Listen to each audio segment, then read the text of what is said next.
Welcome to A Drink of Wisdom with Nathan Drinkard. I'm Jay Wise. Thanks for spending some of your time with us. We're on Anchor, we're on Apple Podcasts, we're on Spotify, and we're on so many other podcasting platforms. We can't even keep track of them all. But you know where to find us in the video format. You can find us at the A Drink of Wisdom YouTube channel. Check us out on all those locations. Drink, we got a packed show today. How you doing, man? Hey man, I'm doing good. Glad to be back in the lab. We got a packed show. How you doing on this tremendous Tuesday? Doing well, better than some recently resigned football coach. Just put it like that. All right. Oh well, I can't wait to get into it. We got another day, another dollar, giving the streets what they need. We see what they don't, say what they want. Set your plate, cause it's time to eat. And last but not least, let's talk some sports, baby. Let's roll, Jay. Right. This is episode 10 of season 3. We're going to get into those John Gruden emails. We'll also get into Kyrie Irving's vaccination status, and we'll recap the weekend in college football. We're going to start tonight with Colts Ravens Monday Night Football, where the Baltimore Ravens won for the fourth consecutive time, improved to 4-1 on the season as they win at 31-25 over the Indianapolis Colts. The Colts fall to 1-4. Indianapolis led this game 10-3 at the half. They built a 22-3 lead into the second half. And then Baltimore caught fire, and they ended up tying the game late at 25 apiece. And after a late missed field goal at regulation by the Colts' Rodrigo Blankenship, the Ravens took the overtime possession. They marched down the field for the game-winning touchdown. Big numbers in this one from Lamar Jackson. He was 37 for 43. There were 442 yards and 4 touchdowns. He also added 62 on the ground on 14 carries. Mark Andrews, a big part of it. He had 11 catches for 147 yards and 2 touchdowns. And Marquise Hollywood Brown, 9 catches, 125 yards and 2 touchdowns. Carson Wentz on the losing end of this one, but he was pretty good according to the numbers. 25 for 35, 402 yards and 2 touchdowns. Michael Pittman, big part of it. He had 6 catches, 89 yards and a touchdown. Jonathan Taylor, 15 carries, 53 yards, a touchdown. Also had a 76-yard receiving touchdown. That was fairly early in the game. Two teams headed in opposite directions. The Ravens, after a very difficult start, we know they're dealing with a lot of injuries. What do you make of them at this stage in the season? One would tell you that when I look at the Ravens, they seem to be a little dependent on Lamar Jackson a lot. But as a wise man once told me, just a guy I met, he just told me that maybe I should consider the injuries. So then I sat back and I said, they do got a lot of injuries. Running back core, I mean, my God. I think I just seen a job opening on LinkedIn trying to get a running back. And then I say, the defense that took some hits.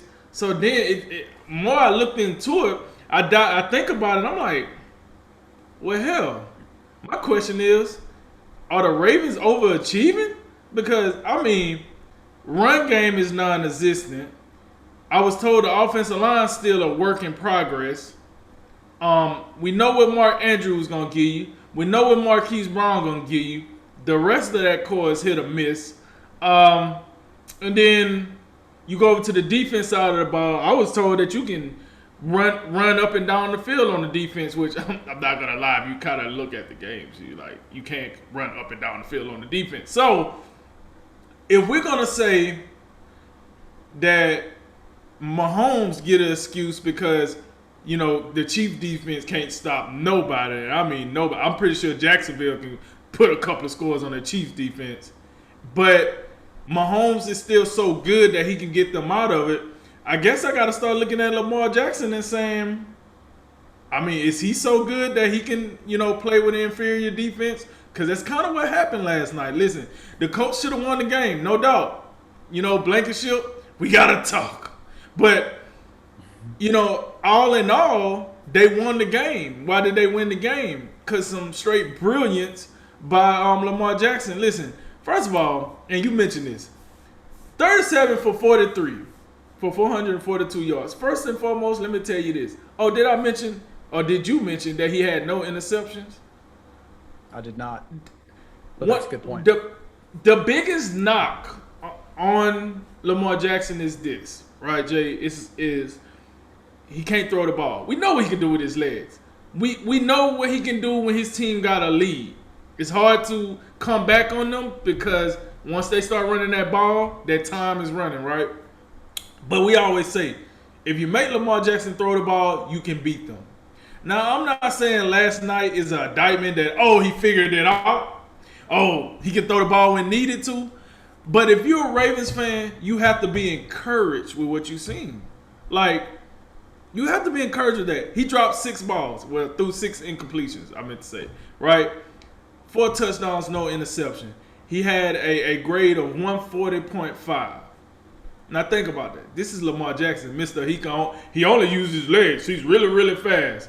And he still, did I say legs? He still had 14 carries for 62 yards. On top of the 442. So that is what made me think like, man, the Ravens really look dependent on Lamar Jackson. Really, really dependent on him because he's doing a lot. The defense is hit or miss.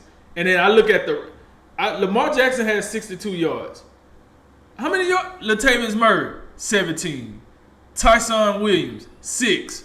Devontae Freeman, 1. Do you know? Do you know this team got Le'Veon Bell still on the practice squad? That tells you how far he's fallen from grace. Tell me about it. That's another story for another day, but I agree with you on that. Yeah. So I'm looking at that, and then I look at Carson Wentz. Hey, Carson Wentz, I feel bad for you. You come out here, you put on the game of a lifetime. You haven't really lived up to snuff. You 1-4 in the division.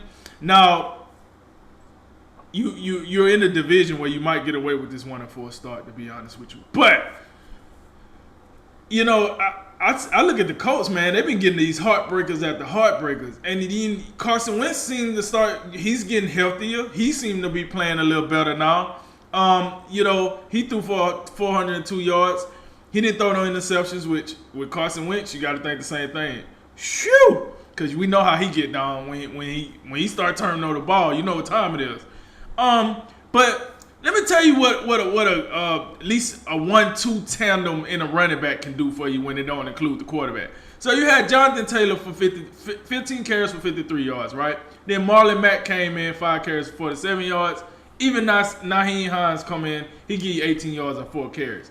Now, that don't blow you away individually, but if you put that together, that's enough of a run game to open up the pass game, right? And then, pass game, didn't you say something about Jonathan Taylor? That I did. So Jonathan Taylor had 3 catches for 116 yards, by the way. So for people that say running backs catching the ball out of the field don't matter, they need to run the ball. Maybe you need to speed up to 2021 because we need him to catch too. If Derrick Henry is catching balls, we need running backs to catch the ball. Because he about the best it is when it comes to running the football, and he still managed to get off the backfield and start catching the ball. Just throwing that out there.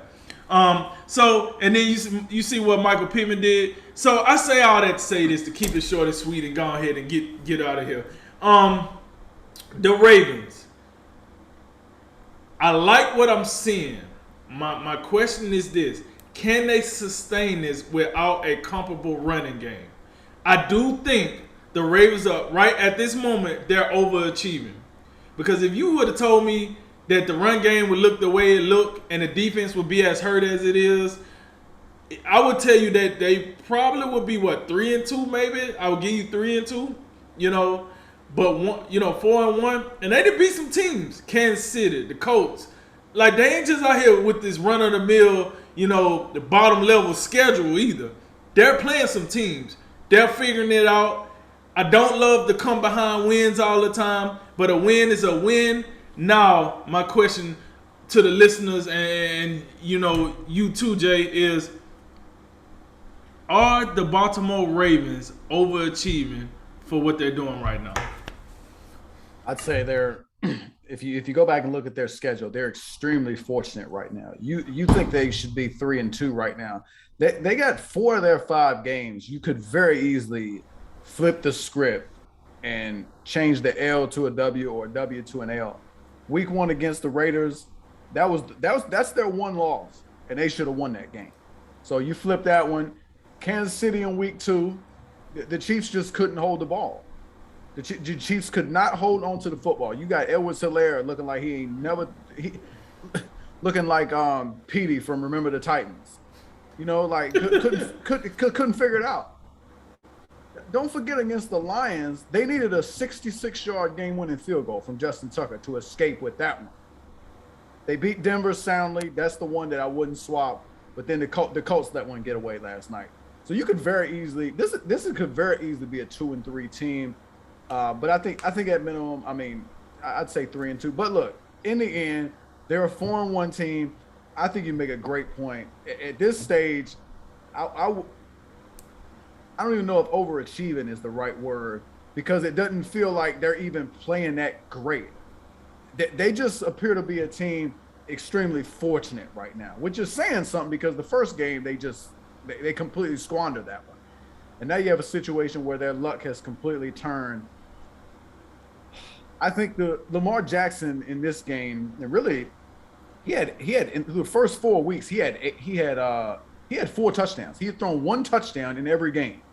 He doubles it last night with 4. It was a spectacular performance. The type of performance that if you've been critical of Lamar Jackson as I have, it's been just about his ability to throw the football consistently from the pocket. You look at what he did last night, particularly in that second half. I mean, that's the type of thing that can give you hope moving forward. The problem I have with that is the Ravens are so compromised, at so many position groups. We know about the running backs, but now the offensive line is having some struggles now with injuries. They having trouble keeping it together. We know about Marcus Peters being out. That's a big deal for them.